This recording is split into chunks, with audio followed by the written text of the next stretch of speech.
twongeye kubifuriza amahoro n'imigisha nshuti za Rwanda Motion News nkuko twiyemeje kubagezaho amakuru ya politike, diplomasi, amakuru utapfa gusanga ahandi, bikaba ari nayo mpamvu musaba nimba ari ubwa mbere udukurikiranye ngo urebe munsi ya video ukande subscribe, ubundi aya makuru ndetse n'ibiganiro turimo gutegura urushaho kubikurikirana gatanu kuri gatanu. Bikomeje gukomera ku butaka bwa Repubulika Iharanira Demokarasi ya Kongo nkuko twabemereye ko tuzajya tubageza imbere ku mirongo y'urugamba, ubu line of duty nkuko benshi bakunze kuvuga imirongo y'urugamba. Biravugwa ko igisirikare cya Repubulika Iharanira Demokarasi ya Kongo cyaba kirimo gutegura ibikoresho by'intambara birimo misile zirasa mu ntera ndende, ndetse ingabo za SADC nazo zikaba ziryamiye amajanja, ndetse Afurika y'Epfo ikaba iherutse kumanura izindi ntwaro zirimo misile zo mu bwoko bwa rocket 335 n'indege z'intambara zirimo Antorve. Bikavugwa ko igisirikare cya Kongo FARDC nyuma ya nama y'abagaba bakuru b'ingabo za SADC iherutse guteranira igoma ikiga ku buryo barandura burundu inyeshyamba z'umutwe wa M23, ndetse iyi nama ikirangira hakahita humvikana guturika kw'intwaro ziremereye. Ubu mu gitondo cyo kuri uyu wa gatatu tariki 6 nibwo inkuru ibaye Kimomoko mu gace ka teritwari ya Masisi, na gace kari hafi n'umujyi wa Sake mu birometero 15 ujya mu mujyi wa Goma ni Rwindi. Biravuga ko habaye guturika kw'imirwano ikomeye cyane, FARDC yaharasaniye bikomeye cyane n'inyeshyamba z'umutwe wa M23, ndetse bikaba kurasana kwabaye nyuma y'imyigaragambyo rukokoma, imyigaragambyo karundura iherutse kumvikana mu nkengero z'umujyi wa Goma mu muhanda uva Goma werekeza mu gace ka Sake, ndetse iyi myigaragambyo yabaye ku munsi w'ejo. Bivugwa ko yafunze umuhanda Sake Goma, by'umwihariko mu gace ka Mugunga. Byari imiborogo, byari agahinda.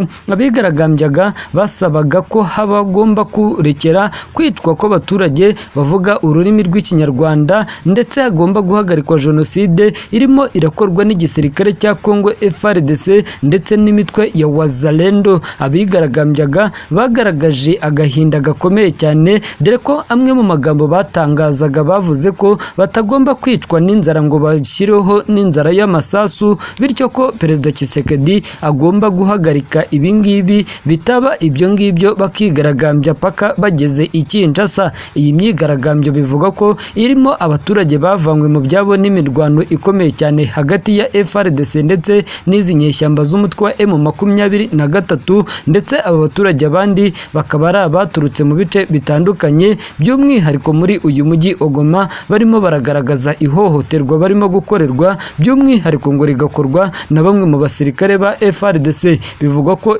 iyi myigaragambyo yari ishingiye ku muturage uherutse kwicwa, ndetse bigizwemo uruhare n'abasirikare ba Repubulika Iharanira Demokarasi ya Kongo. Nk'uko abaturage babitangaje, bavuze ko hari urupfu rw'umwe mu baturage uherutse kwicwa, kandi ngo abamwishe bari bambaye imwe mu myenda y'igisirikare cya Repubulika Iharanira Demokarasi ya Kongo. Ku mirongo y'urugamba amakuru ahaturuka aravuga ko isaha ku isaha M23 ishobora kongera ikamburwa agace ka Nyanzare, nyuma y'uko uyu mutwe wa M23 wemeje ko wafashe umujyi General Sultani Makenga yavukiyemo, na agace ka Nyanzare gaherereye muri teritwari ya Rucuru. Ubu umutwe wa M23 watkururiya wa kabiri watangaje ko wigaruriye Nyanzare iherereye muri teritwari ya Rucuru, isanzwe inavukamo General Sultani Makenga ukuriye izi ntare za Sarabwe. Nyanzare ni umujyi mutoya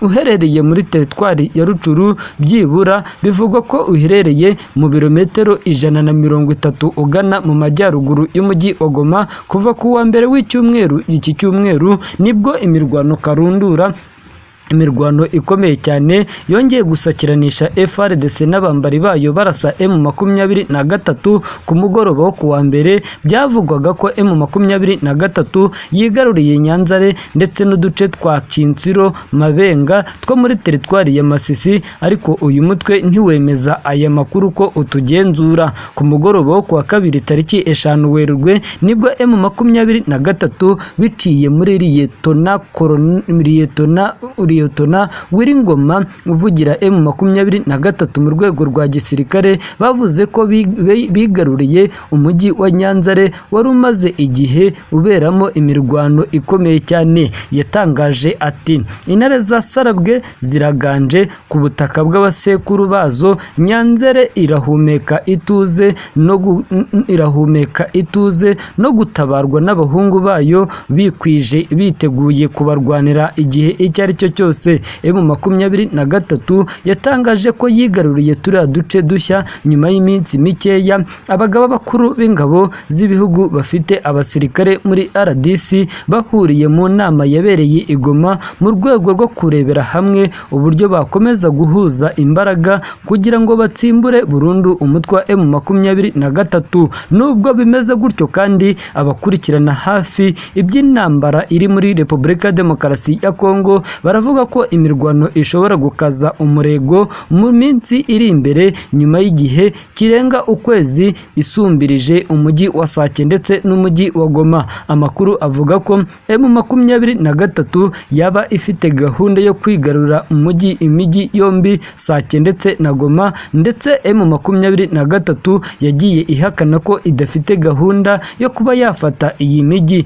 Ni Goma kuri ubu ngubu icungiwe umutekano n'ingabo zirimo iza SADC MONUSCO mu buryo buhambaye mu rwego rwo kurinda ko ingabo z'inyeshyamba za M23 zirangajwe imbere na General Sultani Makenga zishobora kwigarura uyu mujyi mu gihe cya vuba. Nubwo bivuga ko M23 irimo irategura kuba yafata umujyi wa Goma, izi nyeshyamba za M23 zaherukaga gufata umujyi wa Goma mbere 2013 dore ko zahirukanywe na SADC MONUSCO FARDC. Intambara irimo irumvikana mu burasirazuba bwa Repubulika ya Demokarasi ya Kongo yongeye kuvugisha amahanga. Ubu AU iravuga ko itewe ubwoba n'intwaro karabutaka ziri mu ntambara ya M23 ndetse n'igisirikare cya Repubulika Iharanira Demokarasi ya Kongo. Umuryango w'ubumwe bw'Uburayi AU kuwa mbere watangaje ko utewe ubwoba n'ikoreshwa ry'intwaro zigezweho mu ntambara iri mu burasirazuba bwa Repubulika ya Demokarasi ya Kongo, zirimo iza droni z'intambara misile zifite ubushobozi bwo guhanura indege. AU mu itangazo yasohoye yagaragaje ko ikoreshwa ry'izi ntwaro ryerekana ko intambara irushaho kugenda ifata intera ikomeye cyane. Kuwa mbere imirwano ikomeye cyane yarasokeranishije M23 n'ihuriro rya guverinoma ya Repubulika ya Demokarasi ya Kongo mu bice bya teritwari ya Masisi ndetse no muri Rucuru. AU ivuga ko kwiyongera kw'izi ntwaro kurimo gutera kwiyongera kw'ibibazo by'ubusahuzi, by'ubugizi bwa nabi, ihohoterwa rishingiye ku gitsina ndetse n'ibindi birego bishya bigiye kwaduka. AU ivuga ko kandi kwisuganya bw'igisirikare no gukoresha ziriya ntwaro zigezweho ari ibintu biteye ubwoba mu guha indi mitwe amakimbirane, ndetse bigakomeza kurushaho gutuma mu burasirazuba bwa Repubulika Iharanira Demokarasi ya Kongo uko bwije n'uko bukeye ibintu birushaho kuba bibi cyane.